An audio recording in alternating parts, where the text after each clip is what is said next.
Hello Ananya. Hi sir. আচ্ছা অনন্যা, আমরা computer unlock করার জন্য পাসওয়ার্ডের পরিবর্তে পিকচার ইউজ করতে পারি। হ্যাঁ স্যার, পারবো। কিভাবে পিকচার ইউজ করে কম্পিউটার আনলক করবে? এর জন্য আমাদের সার্চ বক্সে ক্লিক করতে হবে। এখানে সার্চ করতে হবে সাইন ইন অপশন, এটিকে ওপেন করতে হবে।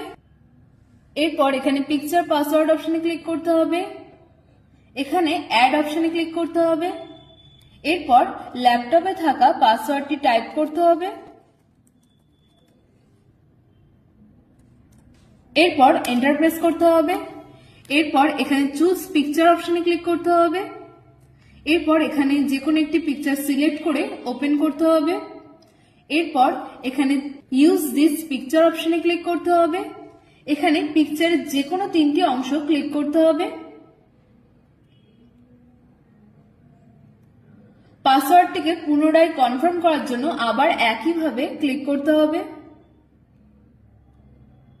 এরপর নিচে এখানে ফিনিশ অপশনে ক্লিক করতে হবে।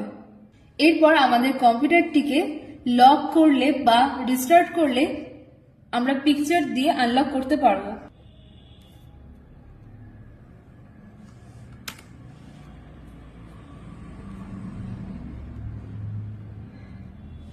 বাহ, খুব সুন্দর হয়েছে। Thank you sir.